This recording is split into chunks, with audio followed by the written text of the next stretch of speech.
Kira-kira kalau kamu disuruh mengorbankan diri untuk pacar kamu, mau nggak? Nah, ini ada kisah heroik namun tragis yang terjadi di Denpasar. Keep on watching.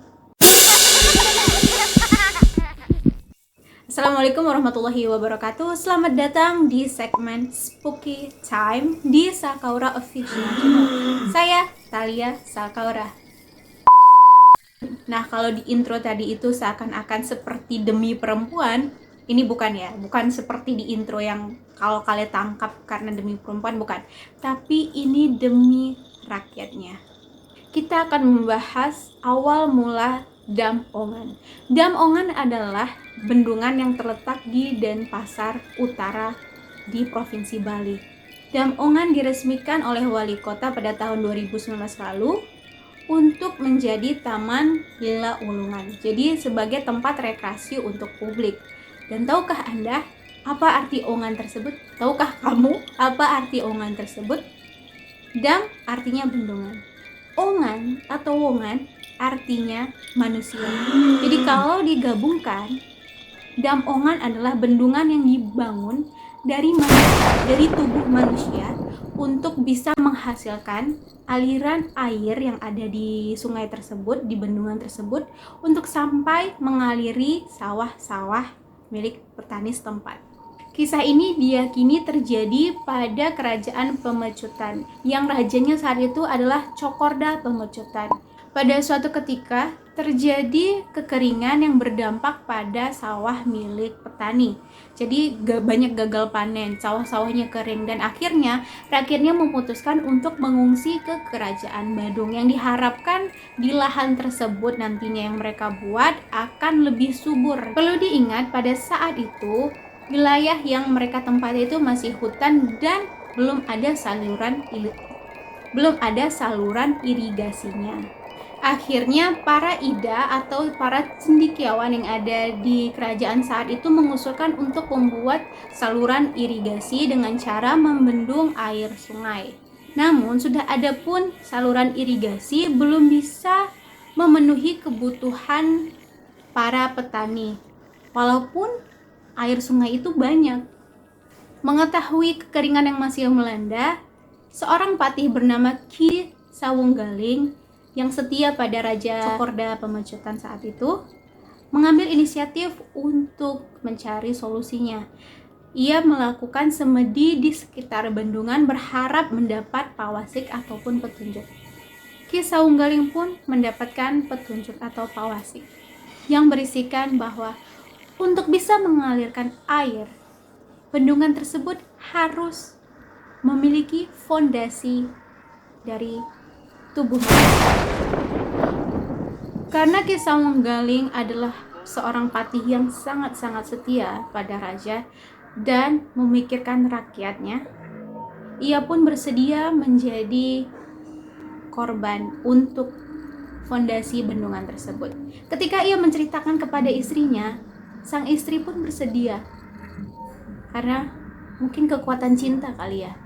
Peristiwa pengorbanan ini terjadi pada saat purnama Kapat dan digelar upacara yang besar. Raja pun turut hadir. Satu permintaan Ki Sawunggaling adalah ketika ia dan sang istri mulai memasuki air, langsung tancapkan batang pohon dap-dap yang berisi benang tridato. Nah, setelah memasuki air, ia pun dan sang istri terjun. Dan sekejap langsung air mulai deras dan mulai mengaliri sawah-sawah. Kelaparan pun tidak melanda lagi. Ki Sawunggaling dan sang istri berada di hati rakyat sampai saat ini. Nah, berdasarkan artikel yang tadi baca, tak jarang ada korban yang tenggelam atau hanyut di dam tersebut. Nah, tapi bukan itu saja ceritanya. Ada cerita lain yang tragis selain kisah pahlawan Ki Sawunggaling dan sang istri. Ini dia. Ternyata tidak hanya tubuh sang patih dan sang istri saja yang menjadi fondasi tersebut, namun pada saat masa penjajahan tubuh penduduk lokal pun menjadi fondasi bendungan tersebut. Nah, sebelum kita mengulik pembantaian oleh penjajah Belanda yang kemudian tubuh-tubuh hasil pembantaian tersebut menjadi fondasi, kita ketahui dari video eksplorasi Dom Ongan oleh tim PMAM. Nah, videonya nanti bisa cek di situ ya. Ada scene bahwa ketika seorang indigo bernama Bayu kesurupan nih. Dan kesimpulan yang bisa kita ambil nih adalah penyebab kenapa bendungan Ongan ini tidak bisa mengaliri ke sawah-sawah walaupun airnya banyak, itu karena kemarahan makhluk gaib. Jadi ternyata di bendungan tersebut di atasnya itu adalah kerajaan gaib. Jadi mereka marah ketika manusia setempat tersebut melakukan pembunuhan untuk mengambil kekuasaan ya. Kemudian pemerkosaan, merusak alam dan hal-hal buruk lainnya. Itu yang dikatakan ketika ia kesurupan. Tapi who knows ya, wallahu alam ya. Nah, masuk ke cerita kita tadi, pembantaian yang dilakukan oleh penjajah Belanda adalah ketika penjajah Belanda yang mulai masuk ke Badung. Nah, ketika itu ia melihat, orang-orang Belanda melihat bendungan itu dan mulai memanfaatkan bendungan tersebut untuk kepentingan mereka sendiri. Jadi yang awalnya bendungan tersebut hanya terbuat dari kayu dan bambu, Belanda merenovasinya menjadi menggunakan bebatuan dan semen. Jahatnya Belanda saat itu, untuk menghemat lahan pemakaman hasil pembantaian terhadap pribumi, mereka memilih Dam Ongan sebagai penguburan massal, sekaligus menjadi fondasi pembangunan. Untuk lebih lengkapnya bisa saksikan video oleh tim PMAM. Banyak cerita-cerita lainnya, cerita mistis lainnya yang ada di Dam Ongan. Namun cukup kita sudahi dulu hari ini untuk Dam Ongan. Apabila yang dilihat oleh Bayu itu benar, kita sangat menyayangkan perbuatan Belanda saat itu.